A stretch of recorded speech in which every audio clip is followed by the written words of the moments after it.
O setor bancário segue apanhando na bolsa brasileira, principalmente depois dessa correção do Ibovespa, desde ali da metade de abril.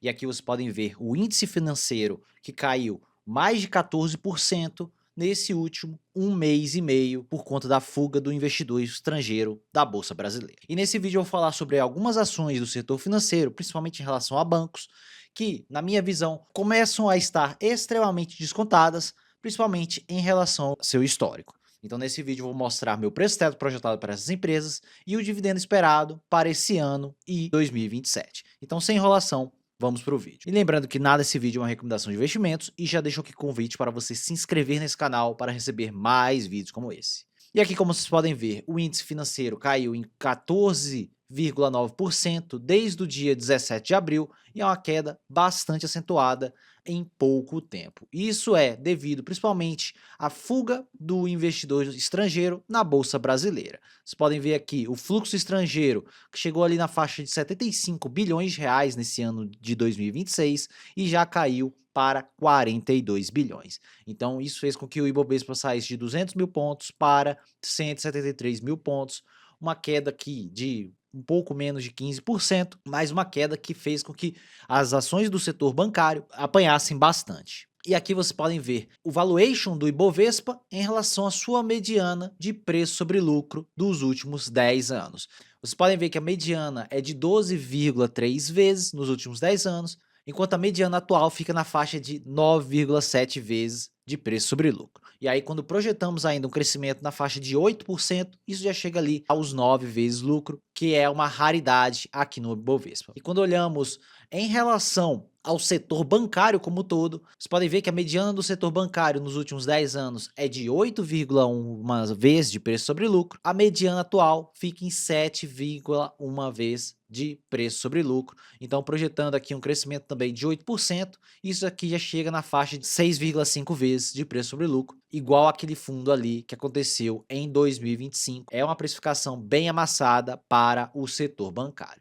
Isso acontece principalmente porque grande parte do setor bancário está sofrendo grande aumento na inadimplência, principalmente em relação à inadimplência de 90 dias. Aqui não tem o primeiro TRI de 2026, mas vários bancos continuaram com a inadimplência um pouco crescente ou ali um pouco linear em relação a esse quarto TRI de 25 que temos nesse gráfico aqui.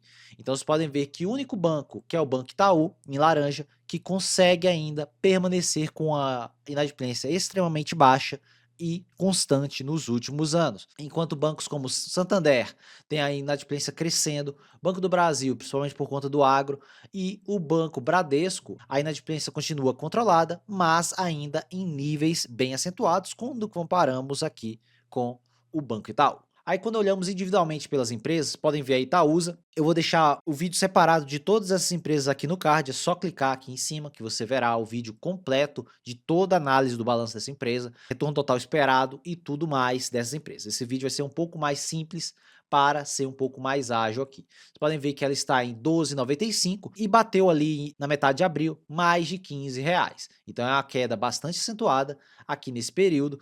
E hoje vocês podem ver que o PL dela, sem ser projetado, fica na faixa de 8,5 vezes. Vocês vão ver depois, no final do vídeo, o meu PL projetado. O PVP de 1,61 e o Dividend Yield na faixa de 9,86%. Mas lembrando que a Itaúsa não vai pagar todo esse dividendo por conta do alto dividendo que aconteceu no ano passado, principalmente por conta dessas taxações dos dividendos. O Banco Itaú e a Itaúsa adiantaram pagamentos de dividendos, então isso não vai acontecer dessa mesma forma, mas o dividendo ainda continua bastante elevado na Itaúsa. Quando olhamos para o ROI segue bastante elevado e tem capacidade de aumentar ainda mais devido ao crescimento do Banco Itaú, que é 90% do lucro da Itaúsa, e também as outras participações do setor não financeiro que a Itaúsa tem na sua holding. E isso vai compor ainda mais o resultado da Itaúsa. Quando olhamos para o Banco Itaú, vocês podem ver que o Banco Itaú está na faixa dos 39,87 e já bateu lá na metade de abril a faixa dos 47, quase 48 reais, lá em final de janeiro.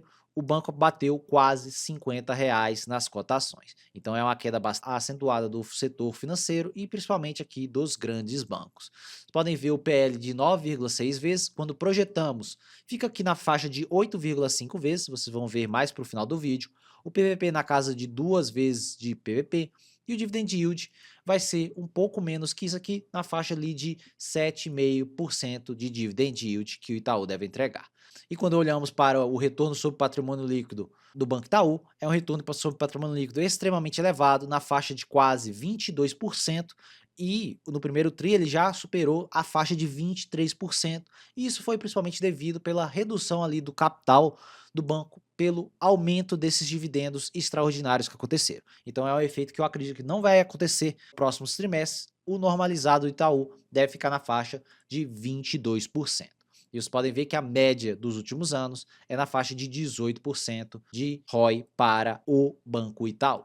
E quando olhamos para o Bradesco é um banco que está em recuperação dos seus resultados, como já foi no passado.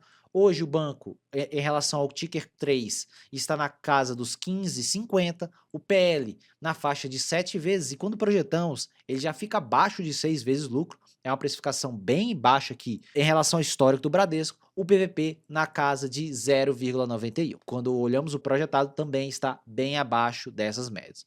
O Bradesco deve entregar sim esse mesmo dividendo na faixa de 9%. Quando olhamos aqui para as cotações, podem ver que ele bateu ali os 18,30 e caiu mais de 15% das cotações desde a metade do abril. Quando olhamos para o histórico dos últimos 10 anos do Bradesco, vocês podem ver que a média histórica é de 10,70. Só que vamos lembrar que o Bradesco não tem a mesma rentabilidade que ele tinha ali no passado. Então esse desvio para cima do passado, ainda o banco está tentando contornar isso e voltar a ter a mesma rentabilidade, o mesmo retorno sobre patrimônio líquido.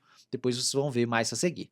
Então, o Bradesco, na minha visão, abaixo de 8 vezes lucro, já é uma boa oportunidade, mas você tem que lembrar que o banco ainda está passando por uma reformulação do seu negócio. Eles estão tentando melhorar os seus resultados, que vem apanhando há bastante tempo. Eles não estão conseguindo ter um retorno sobre patrimônio líquido da forma que eles tinham no passado. E quando olhamos aqui para o ROI do Bradesco, tem motivo do mercado jogar o Bradesco para menos de 1 de PVP, porque vocês podem ver que o ROI está em 12,93. Ele fechou ali o primeiro TRI de 2026 com o ROI ali na faixa de quase 15%, mas mesmo assim o mercado ainda não confia que o Bradesco vai permanecer com esse ROI acima do custo de capital, que seria acima da Selic ali na faixa de 15 a 16%. A diretoria do Bradesco acredita que eles podem entregar novamente um ROI na faixa de 20%, mas o mercado ainda está cético. Então você que é investidor de Bradesco, você tem que ver essa dualidade aqui. Hoje ele realmente tem desconto, mas não quer dizer que o banco vai realmente retornar ao passado igual ele entregava um ROI de 20%. É um ponto aqui em relação ao Bradesco. Aí quando olhamos para o PVP do Bradesco, vocês podem ver o PVP que veio caindo nos últimos anos, principalmente pela queda do seu retorno sobre o patrimônio líquido. Eu vou deixar também aqui no card um vídeo completo sobre o Bradesco, onde eu mostro todos esses detalhes, que eu não vou mostrar tudo aqui, senão vai ficar muito longo esse vídeo. Olhando o PVP do Bradesco, ele está bem amassado em relação ao seu histórico. E quando olhamos para o PL do Bradesco, é a mesma situação. Poucas vezes o banco esteve nesse histórico de baixo PL, abaixo de 8 vezes lucro. Mas lembrando que o banco não está tendo os mesmos resultados que tinha aqui nessa janela do passado. Então, essa janela de cá, ele está tentando compor seu resultado da mesma forma que era antigamente. Quando olhamos para o PVP do Banco Itaú, vocês podem ver que ele está basicamente hoje na média histórica dos últimos 20 anos. E, na minha visão, quando o Itaú chega ali na faixa de 1,6, 1,5 vezes de PVP, ele começa a ser uma excelente oportunidade para aumentar posições. Quando olhamos para o PL histórico do Itaú, vocês podem ver que ele está basicamente aqui na faixa de 10 vezes lucro.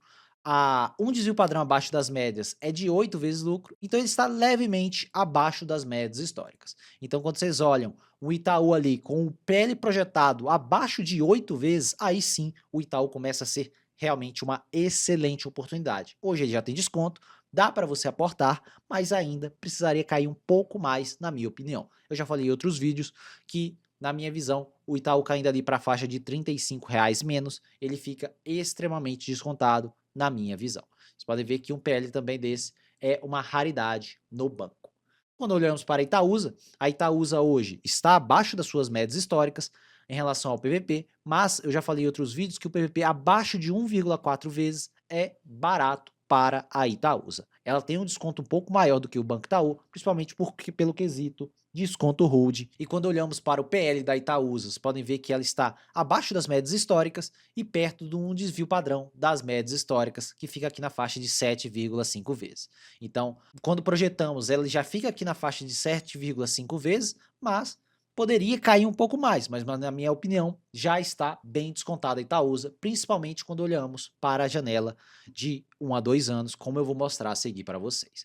Então, olhando aqui para o meu preço teto e dividendos projetados para 2026 e 2027, vocês podem ver que o Itaú fica aqui com um dividendo na faixa de 7,3 e 8,2 para 2027. O PL projetado 8,75 para 2026 e 7,89. Então, olhando para o ano que vem, o Itaú já teria desconto. Então, quem sabe o mercado bate no Itaú até os R$ 38,36. 36. Aí ele ficaria extremamente barato, com o PL ali provavelmente na faixa de 7 vezes lucro para 2027. Mas mesmo assim, eu ainda sigo um pouco mais conservador com o meu preço teto de R$ 43,00, 7% de margem de segurança. Então, é uma raridade o Itaú estar cotado nesse PL, mas vamos ver se o mercado realmente bate mais no Banco Itaú. Quando olhamos para a Itaú, vocês podem ver um dividendo aqui na faixa de 7,4, 7,5 a 8,5 para 2027. O PL já roda com desconto em relação ao Itaú. Vocês podem ver que existe um desconto do Itaú em relação à Itaúsa. O PL projetado fica na faixa de 7,6 a 6,74. Eu vejo muito mais desconto na Itaúsa do que no Banco Itaú. Mas isso existe motivos, e se você quiser saber mais, clica aqui no vídeo, no card, para você ver meu vídeo completo sobre Itaúsa. Quando olhamos para o meu preço teto, eu considero um preço teto aqui de 15,50 para a Itaúsa, uma margem de segurança de 19% para a holding. Então você pode ver que ela tem mais segurança do que o próprio Banco Itaú. Quando olhamos para o Bradesco, eu vou falar apenas do Bradesco 3 com final 3, vocês podem ver que fica o dividend yield naquela faixa que eu falei com vocês, entre 8% e 9% para 2026 e 2027, e o PL projetado já fica na faixa de 5 vezes para o ano que vem. Então é um PL bem amassado para o Bradesco, mas tem aqueles pontos que eu comentei com vocês. Ele realmente ainda não está entregando um ROI acima do custo de capital com certa frequência. O primeiro TRI de 2026 foi a primeira vez nos últimos anos que ele fez isso, então vamos ver se o banco realmente mantém isso. Mas se ele mantiver, vai ser realmente uma excelente oportunidade. Então esse desconto acentuado em relação ao histórico do banco vai ser realmente uma raridade. Então o mercado pode sim reprecificar o papel ali para aquelas médias que eu comentei com vocês na faixa de 8 vezes lucro e não mais essa faixa de 5 vezes lucro. Então, minha visão, eu sou um pouco conservador, 17,50 de preço teto, mais segurança de 12,9. E quando olhamos para a parte gráfica aqui do Itaú, vocês podem ver que ele veio nesse longo canal de alta desde 2020, rompeu para cima nesse canal e agora segura nesse Fibo. E caso o mercado bata mais no Itaú, eu não duvido do mercado jogar o Itaú aqui para a faixa dos R$ 35,00. Mas pode ser que ele segure aqui ou segure na faixa dos 37, um pouco mais embaixo. Pode ser que o mercado vá e jogue ele novamente para esse 1,27 ou 1,41, novamente para dentro desse canal, e talvez o Itaú renovaria novos topos. Isso vai acontecer mais com um fluxo estrangeiro mais forte na nossa bolsa do que realmente somente o mercado brasileiro reprecificando os papéis por conta do fluxo interno, que o fluxo interno não é tão grande assim quanto o fluxo estrangeiro na nossa bolsa. Quando olhamos para a Itaúsa, é um cenário parecido. Ela veio desde 2020 nesse longo canal, rompeu para cima e ainda está dentro desse canal, diferentemente do Itaú. Então, na minha visão, eu já falei que ela podia bater nesse fundo, ela tocou o fundo e voltou a subir, mas aparentemente ela mostrou novamente mais fraqueza. Então existe grande possibilidade do mercado jogar ela para fora desse canal, que realmente acontece. Então ela poderia chegar aqui na faixa de 12,42 e quem sabe aqui na faixa de 11,60. Na minha visão, 11,60 seria um desconto bastante acentuado para a Itaúsa. Então quem sabe cairia ali para baixo, e aí pode ser que eu colocaria Itaúsa na minha carteira, ou quem sabe Banco Itaú, porque o Banco Itaú teria que também cair junto com a Itaúsa. E quando olhamos para Bradesco, Bradesco tem um cenário bem mais complicado em relação aos outros na parte gráfica. Vocês podem ver que é um canal de baixa que o Bradesco vem formando, tentou romper esse canal e falhou novamente. Estava fazendo esse canal de alta dentro do canal de baixa e perdeu ele novamente. Então isso aqui já é um pouco mais complicado. Existe um mundo no mercado jogar o Bradesco aqui para a faixa dos 14,54, que deve acontecer nos próximos meses se o mercado ficar mais pessimista. E quem sabe acontece algo bem pior, uma correção forte no mercado, não duvido do mercado jogar o Bradesco para a faixa de menos de R$ 10. Essa é a parte técnica do Bradesco, mas obviamente existe sim chances do banco retomar o seu alto ROI e se manter aqui acima dos R$ 14, rompendo esse canal de baixa para cima e aí desconfigurando essa possibilidade. Na parte técnica, essa aqui é a visão em relação ao Bradesco. Se tudo azedar, ele volta para os R$ 10, assim como aconteceu lá em 2025. Então é isso, pessoal, um vídeo aqui mais simples em relação a esses bancos. Eu vou deixar todas as análises dos bancos aqui no card. Comenta aqui embaixo se você tem algum desses bancos, se você vem comprando, se você vendeu, o que você vem fazendo na carteira em relação a esses bancos. Eu pessoalmente não tenho nenhum desses bancos, mas eu fico extremamente de olho, principalmente em Itaú e Itaúsa. Então, caso o mercado realmente faça esses movimentos que eu comentei com vocês, lembrando que se é renda variável não tem nada garantido, mas se acontecer esses movimentos, pode ser uma oportunidade se você tem visão de mais longo prazo. Então já deixa seu comentário aqui para eu saber. Se você for novo por aqui, se inscreva nesse canal para receber mais vídeos como esse e já deixa o like para ajudar na divulgação do vídeo e do canal. Meu nome é Thiago Cardoso e eu te vejo no próximo vídeo.